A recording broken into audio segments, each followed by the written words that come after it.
Hello बच्चों, let's read the question. Question here is based on the assertion and the reason.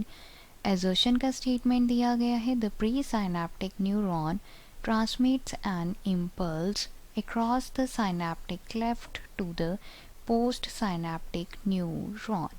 तो यहाँ पे बोला जा रहा है कि जो प्री साइनेप्टिक न्यूरॉन है वो इम्पल्स को ट्रांसमिट करता है पोस्ट साइनेप्टिक न्यूरॉन तक across the synaptic cleft. Reason यहाँ पे दिया गया है for the transmission of impulses at synapses chemical called neurotransmitters are responsible.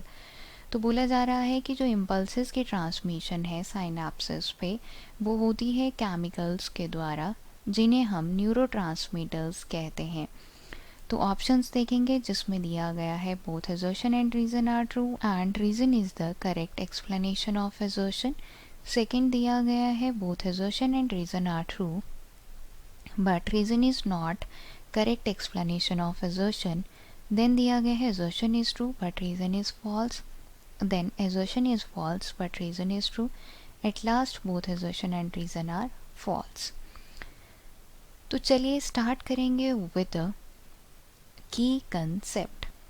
अब यहाँ पे हमारा कंसर्न है विद न्यूरॉन. न्यूरॉन की अगर हम बात करें तो न्यूरॉन को जो है मोस्ट ऑफ द टाइम हम नर्व सेल्स भी कहते हैं.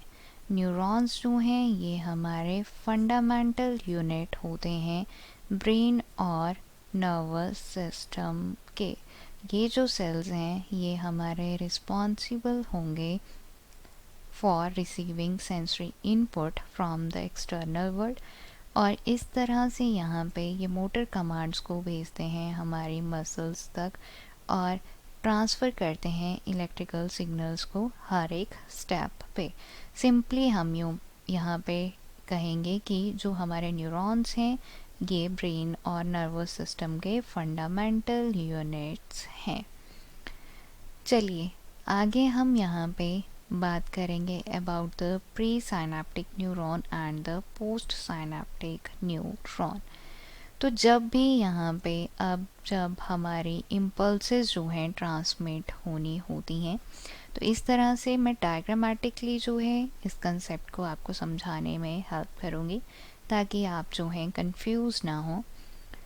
This is here the pre synaptic neuron जो कि साइनेप्स से पहले यहाँ पे न्यूरॉन आ रहा है इसे हम प्री साइनेप्टिक न्यूरॉन कहेंगे. एंड देन ये हमारे पास जो है यहाँ पे पोस्ट साइनेप्टिक न्यूरॉन है. आप दोनों न्यूरॉन्स के बीच में गैप देखेंगे. इस गैप को हम जो है साइनेप्स कहते हैं. इस गैप को हम जो है साइनेप्स यहाँ पे कहेंगे. अब ये जो एक्सॉन का टर्मिनल है आप देख पा रहे हैं ये जो एक्सॉन का टर्मिनल है इसमें हमारे होती हैं न्यूरोट्रांसमीटर्स. ये फिल्ड होते हैं विद न्यूरोट्रांसमीटर इस तरह से. अब यहाँ पे जब इम्पल्स एक्सॉन के टर्मिनल तक पहुँचती है इन दिस वे यहाँ पे ये हमारे पास जब इम्पल्स आएगा देन अब यहाँ पे क्या होगा कि ये स्टिमुलेट करेगा साइनेप्टिक वेसिकल्स की मूवमेंट को. साइनेप्टिक वेसिकल्स जो हैं वो यहाँ पे फ्यूज़ होंगे विद प्लाज्मा मेम्ब्रेन. इस तरह से यहाँ पे इनका फ्यूज़न हो जाएगा एंड जो न्यूरोट्रांसमीटर है वो हमारा रिलीज़ हो जाएगा इनटू द गैप. इस तरह से यहाँ पे गैप में जो है न्यूरोट्रांसमीटर्स आ जाएंगे. अब ये जो न्यूरोट्रांसमीटर्स हैं ये यहाँ पे रिसीव किए जाएंगे by the receptors of the post synaptic neuron. अब ये जो बाइंडिंग है it causes the opening of the ion channels. इस तरह से यहाँ पे आयन चैनल्स जो हैं वो हमारे ओपन होंगे और जो इलेक्ट्रिकल इम्पल्सेस हैं इनका ट्रांसमिशन हो जाएगा. यहाँ पे आयन चैनल्स जो हैं ओपन होंगे. तो स्टेटमेंट एजर्शन की देखेंगे जिसमें बोला जा रहा है कि प्री साइनेप्टिक न्यूरॉन जो है ट्रांसमिट करता है इम्पल्स को अक्रॉस द साइनेप्टिक क्लेफ्ट. ये जो है हमारे पास साइनेप्टिक क्लेफ्ट है यहाँ पे to the post synaptic neuron. तो ये स्टेटमेंट जो है सही हो जाता है।